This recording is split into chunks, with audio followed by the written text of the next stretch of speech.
Welcome to the WineZone. This is Pro and Con. I'm Konrad Ejbich, and today's guests with me are Allan Jackson and Andrew von Teichman. Now, Andrew and Allan, as you can see, are not nearly close in age. Allan is a veteran of the industry.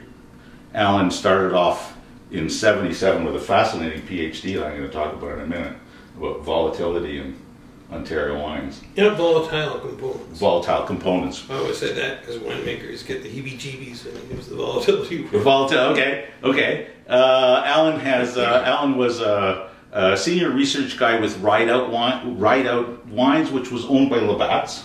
You were first with Labatt's. Yeah, I was first. They owned Ride Out Wines. That's right. Then they wanted to get rid of Ride Out, so you and Donald Triggs bought them out and created Cartier. Correct.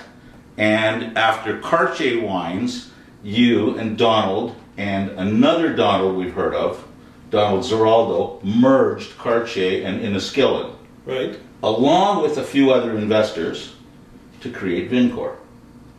Right? And then a few years ago, you sold Vincor to Constellation for $1.1 or $1.4 billion. Something like that. It was even more than they paid to get Mondavi. So it was 1.5, because Mondavi was 1.1, you guys were 1.3, 1.5. So did you get half of that? Triggs half and you half? No such luck. Would that be fun? No, and today, after having sold Vincor, Allan has gone into a private consulting business and also has joined with Andrew in creating a company called Generations Wine Company. And Generations, the best known products from Generations, of course, are the Union wines, right? So I'm really excited to hear about this. Now, of course, those are also the only products from Generations. Well, to date. Right, to date. So, how old are you, Allan? I turned 60 last fall. Turned 60 last fall. And last fall was my 40th anniversary of working full-time in the wine business. No kidding. So you graduated pretty early. You must have been a brilliant student. Yeah, I did 5 years. Well, my PhD and my last year of bachelor's.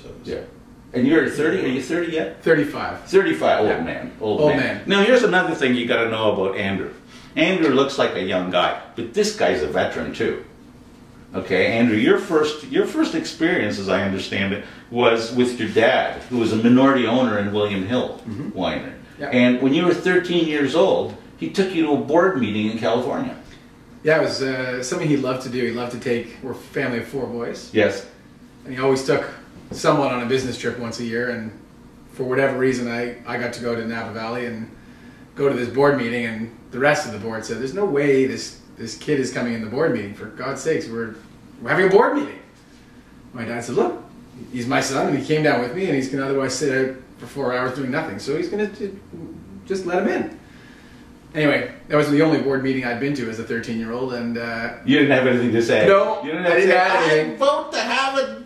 I was close to trying to defend my dad, who was being attacked by all sides of the table for his ideas and visions for what the company should do, and you know, I guess it kept me in the business and kept me going because it was a memorable first experience. Memorable. But I say you're a veteran because your father was also part owner in Pelee Island. Correct. Yeah. And you have worked at Pelee Island in virtually every station, maybe even cleaning the bathrooms for all I know. Probably did that too. Most of the people there do at some point because they're all long-standing. Right. So you're a veteran too, but there is a huge age difference between the two. And I want you to tell me about your first meeting. How did it come about that you created Generations? The Generations Wine, that you and Allan got together. How'd you get together? Well, I know where we had the meeting. It was out in between Wine Country and Toronto at a breakfast diner. At a neutral location. Neutral location. Is that how it was? That's what it was. It was a Timmy's. Yeah, and who called the meeting? We've been emailing. I retired at the end of February 2008. Yeah. And Andrew left around the end of August. Yep. To start doing his own thing. And also, Vincor. You've been working with Vincor for a period. Yeah, that's how I came to know Allan. Okay. We're both former con men.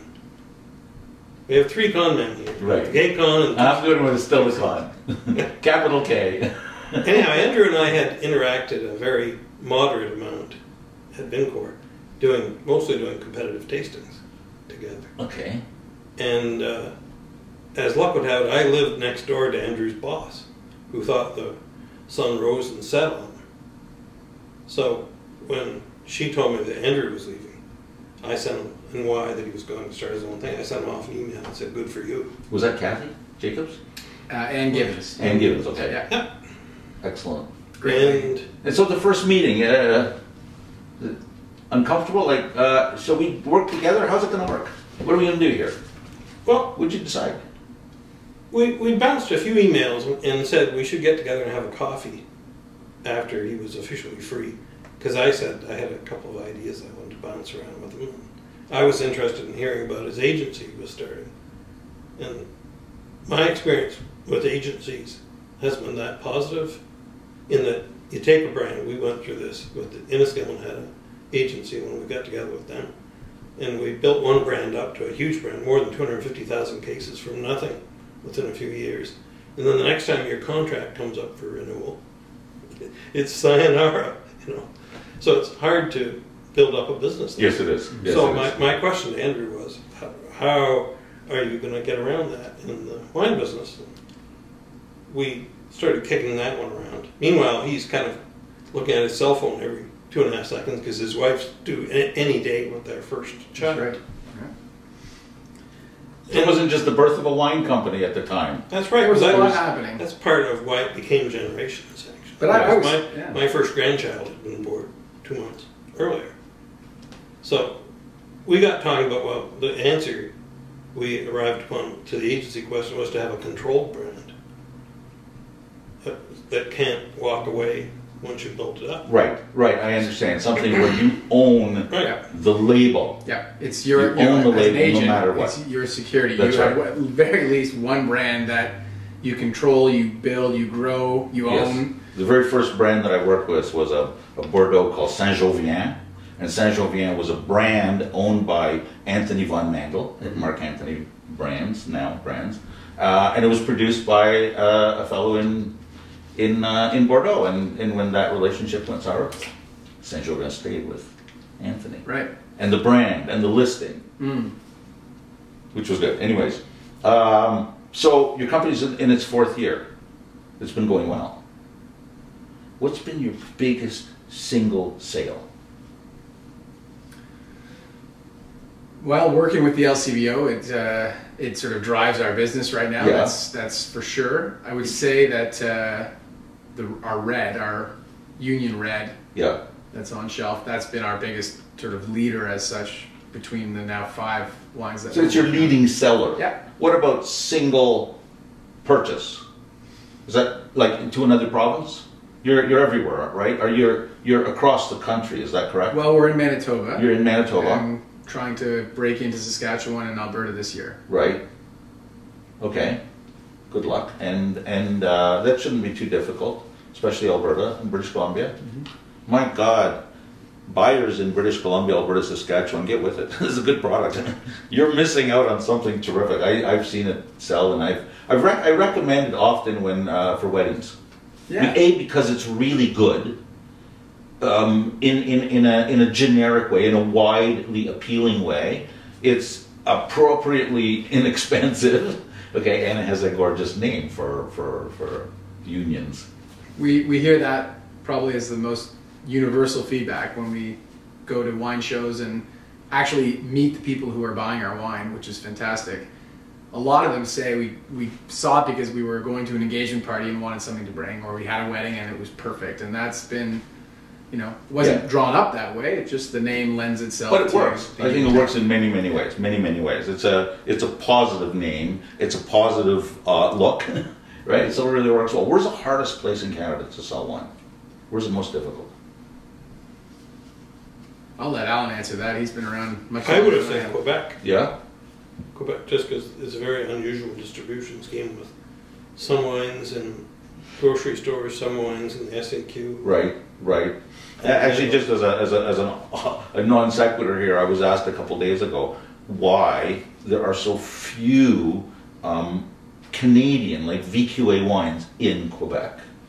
Is it because the system there, or do they not like us? Or English? I think it's just tough to convince consumers in Quebec to buy it. To buy Ontario or British Columbia product, yeah. We still have challenges in Ontario Yeah. where we make this great wine, and it's amazing. You know, we won the Judgment of Montreal. They were looking at the best French or California wines and pop. Yep. Ontario wine popped up. Yep. You've been making wine since '77. What's the most exciting change in the wine business since you started? Probably VQA. Yeah. And the whole thing with table wines. Right. Good table wines. Right, because that's the measure after which. Yeah, because in the early years of VQA, I didn't think I was probably going to make it. I was obviously wrong. And here I am. We don't do anything but VQA these days. So. Right, it's like BC and VQA. You just got back from Florida. You still got a lot of tan. Would you do on that? On the golf course. Yeah, on the golf course? You don't swim, you don't fish for marlin, you don't feed sharks? Try not to. Yeah, yeah. Are you a good golfer? Not bad. Yeah. Under 100? Yep. Okay. Usually around 90. Yeah, that's pretty good. That's pretty good. You golf too, don't you? yeah, but I'm not as consistently good as Allan by the sounds of it. Right, right. I'm probably more towards where you started at, around 100. Oh, that's pretty good. That's pretty good. Yeah. Yeah, I'm still trying to crack 200. I don't play golf. Play with you then. I don't play golf. I can't play golf. I'm not very good. I can't see that far with my glasses. But you love to hunt. Yeah. Yeah, for wild boar Yeah. in Germany. Yeah. Yeah, Yeah, fantastic. We go over every year. Would you have At least this with once a year. wild boar? Yeah. And this or your Pinot. You got a new Pinot Noir. I'm going to tell everybody. You got a brand new not Pinot Noir, a Pinot Noir Gamay, 55% Pinot Noir, and as I said earlier, 35% Gamay, 45% Gamay.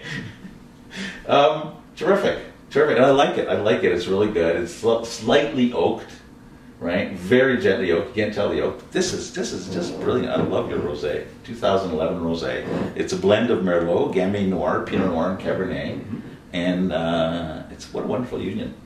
Yeah, we're excited about it.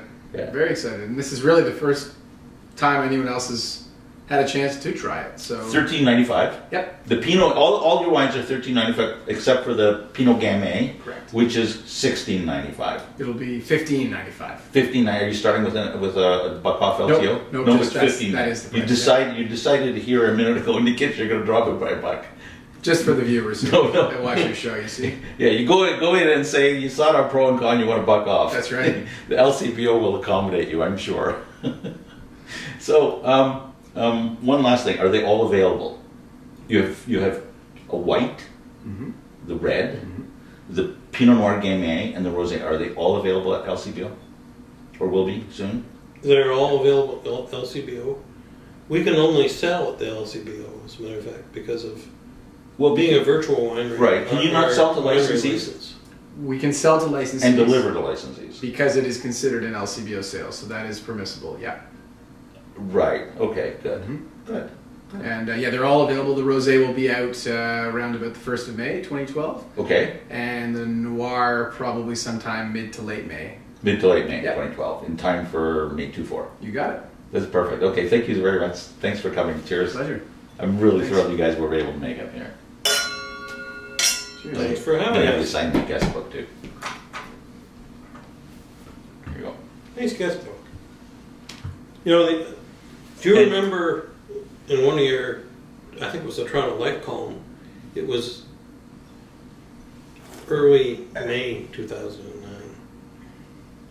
You were taking the LCBO to task a bit for not having a generalist. I was taking the VQA. LCBO to task. Yeah, I know I can't you imagine. So you must have the wrong guy. You must have the wrong guy. I was joking.